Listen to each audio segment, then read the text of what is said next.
Sa darating na halalan sa Mayo 12, tandaan, Contring Rumusod Kalweng para sa Sangguniang Bayan. Numero 5, may katapatan sa serbisyo, may kakayahan sa konseho, at may karakter sa mga igigenyo. Si Maris Kalweng Felix. Numero 6, marami nang nagawa at magagawa pa para sa masa. Mabuhay ang mag-ama, kaagapay sa hirap at ginhawa. Ang pag-asenso ay mararamdaman kung tayo ay magtutulungan. Pumili ng kandidato, karamay at mapagkatiwalaan. Ang progreso ng ating bayan patuloy na nararanasan. Kaya't halina, tulungan magamang kaibigan. Contring Kalweng, tunay at magaling. Maris Felix, mahusay at mabait. Numero 5, numero 6, mabuhay ang mag-ama, kaagapay sa hirap at ginhawa. Kalweng at Felix ay nandirito na. Numero 5 at numero 6. Kalweng at Felix ay iboto na. Sama-sama magtulungan sa darating na halalan. Kalweng at Felix ay nandirito na.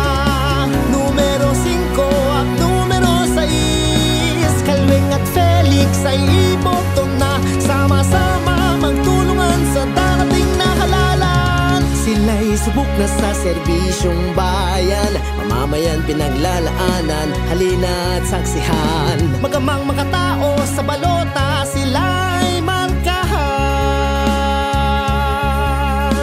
Resolution at ordinansa, kanilang pinangungunahan. Sa Mayo iboto, magamang may kaalaman.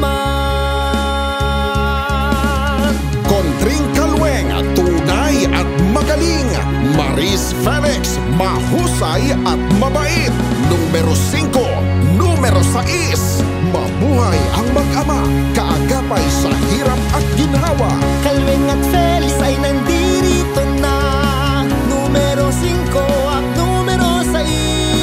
Kalweng at Felix ay iboto na. Sama-sama magtulungan sa darating na halalan. Kalweng at Felix ay nandirito na.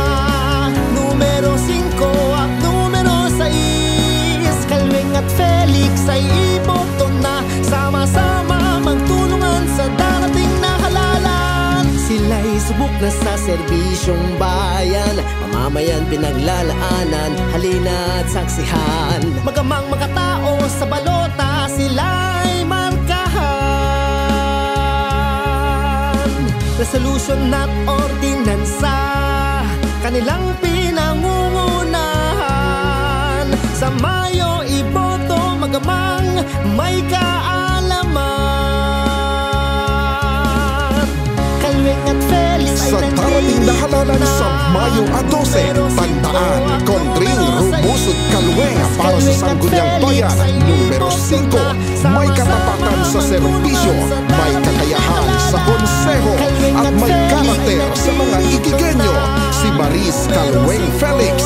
Numero 6, marami nang nagawa at magagawa pa para sa masa. Mabuhay ang mag-ama, kaagapay sa hirap at ginhawa.